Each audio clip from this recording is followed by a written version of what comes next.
Kiss XM 21. My name is Finnigan. I want to bring on a new friend of mine, Steve Killen, who is in the music industry, doing everything from producing and writing and really making a statement and a big change in more than one way. Steve, how's it going, man? Well, thanks so much for calling. I'm really excited for this, and, you're just awesome. No, dude, you're very welcome. And, you sent me Voices and Songs in the Winter, 2 singles, right? Yeah. It's the music, it's very folky. Am I on the right track there? I mean, I like it a lot. Yeah, well, it's actually, like, if you listen to it really loud, the chorus is kind of Coldplay. It's got a real, big kind of epic sound. Then when it strips down to the verses, it's a little bit more singer-songwriter, yeah, right? it's very clean, and it brings a message, an uplifting message. And the cool thing is, it does it in a mellow way, which is hard to do. Because when you're writing uplifting music or inspirational music, you want to think fast tempo and crazy wild loud, and you pull it off without having to do that. Thanks, man. So you enjoy the tune? I did. I did. I liked them both. The chord progressions in Songs in the Winter are very good. I'm a music geek. I've played the piano for 18 years. Oh, nice. So, the chord progressions really intrigued me in Songs in the Winter, so I liked them both a lot. Yeah, and those, just to let you know, so in Songs in the Winter and Voices, both of those are kind of my mellow stuff, and then some of the more rocking band stuff is more like kind of Rush, progressive rock, and the live show is just going to be huge. I can hear it in big stadiums, I can hear it in large venues, because it just has a huge sound, and then we strip it down and do songs like Voices and Songs in the Winter, the more kind of vulnerable singer-songwriter stuff with the spotlight stage front, Absolutely. SapphireBand.com. Of course, you guys are all over social networking at Facebook fan page, Sapphire, on Twitter, Sapphire Band.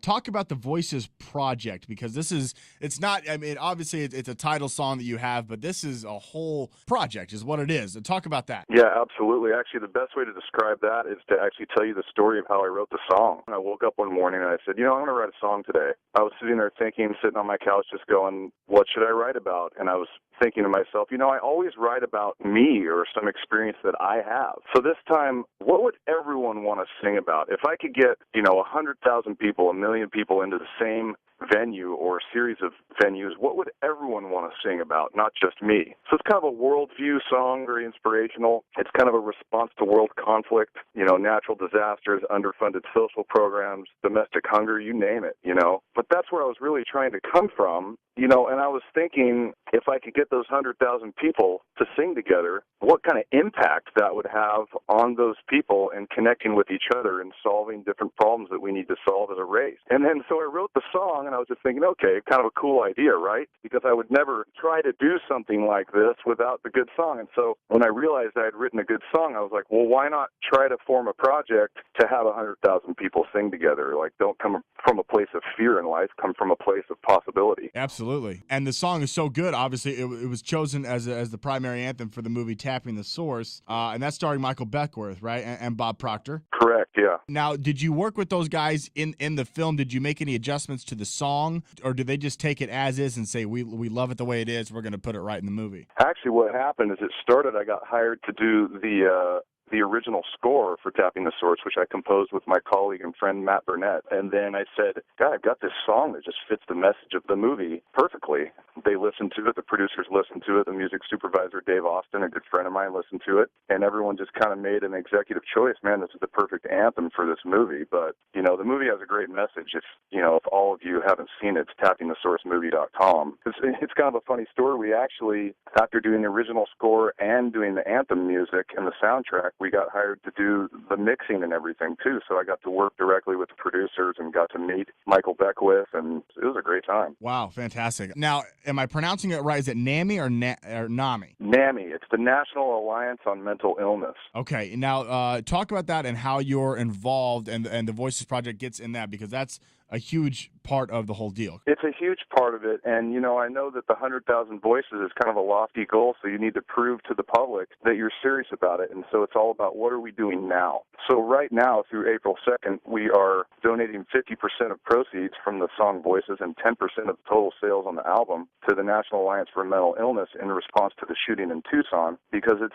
to my belief, that shooting was charged by a mental illness. And I know that Representative Giffords and the late Gabe Zimmerman Chairman, bless his heart, were huge advocates for NAMI in southern Arizona. So I talked to the director down there. We set up the program, and you can go on my website and contribute 50% of proceeds to them if you'd like. And that's incredible, and something like that happening, an absolute tragedy, for you to be able to be working on a project that fits right into that immediately and be able to donate that kind of money, it's really, really great, and it's going to really shine, I think. It's all about current events. I mean, that's the Voices Project. That's kind of what came out of this as I was thinking and talking to some colleagues of mine and brainstorming about how to do it. And the idea we came up with, we decided that current events is the way to go. Let's find things in need right now to stimulate the interest of the public. So after this, we'll pick something like things that are happening in Egypt or the next natural disaster, and it's going to be an ongoing project. Voices doesn't end with NAMI. After April 2nd, I'm going to do research and find the next thing to donate 50%.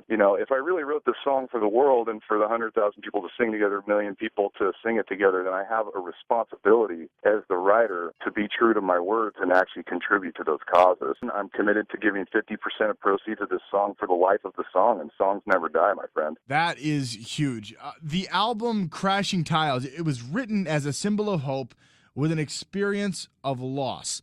Talk about that, what it means, and how you came up with it. Right. Well, a lot of people look at loss as just a negative experience. And I come from kind of a school of thought with the old Buddhist adage, one's cup of compassion is carved by his or her adversity or suffering that they go through. And so, using the lost experiences as kind of a light at the end of the tunnel to come out of it and have hope for everyone. So I believe that we can all take our lost experiences and together, no better way than music and singing together, we can celebrate life and be compassionate for each other and have hope for different causes and solving world conflicts and whatnot. We can really transmute these experiences into positive experiences and treat others with compassion. Every song on the album is a different form of loss.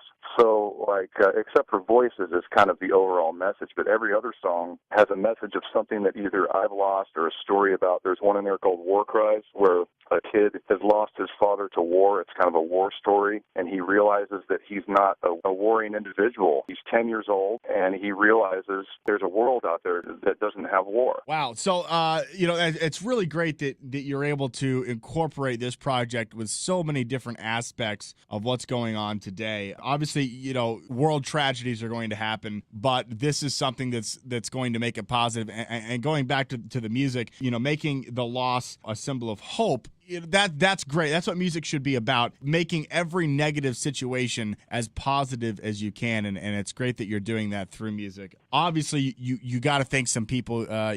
Nobody can do this alone. Who has helped you out? And just go down the list. I'm sure there are so many people that's along you with this and backing you with this. Right, exactly. Well, the first one that I'd like to mention is my producer, Keith Summers, because he was there with me for a year and a half in the studio. I mean, we attended to every detail in production of this album. I mean, I was really very meticulous, and we co-produced it together. Keith Summers is just a musical mastermind, and he works with people from the UK and has people flying in from all over the world to work with him, and he's just, I couldn't have done this without him.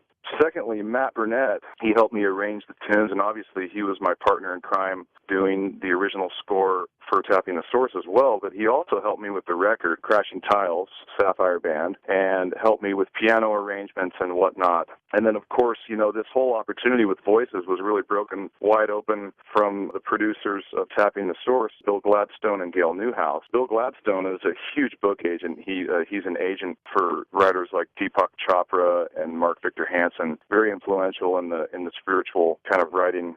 So there's that, and then some new people that I just discovered this week, my new band. I got my bass player is Rob Obregon. My keyboardist is Kit Taylor, and he's kind of taken Matt's spot because Matt is actually studying for his PhD right now, so he can't do it. But yeah, Kit Taylor, he's kind of my partner in crime now with the band, and we've been rehearsing hard and hope to do a world tour soon. So, and then obviously, last but not least, Dave Austin was the music supervisor, and he kind of created this whole opportunity for me for the Voices project as well. So thank you to all those people. And then obviously, if you're interested in more, www.sapphireband.com. Absolutely. Of course, the social networking as well, Facebook and Twitter. You guys are all over the place. Hey, Steve, thank you so much for talking to me about this. It's something I wasn't completely aware about, and now that I've heard about it, it's really something that's original. No one's ever really done this before with the continuing project, especially at the volume you're doing it. So congratulations, best of luck, and continued success. Thank you so much, Finnigan. I really appreciate the call.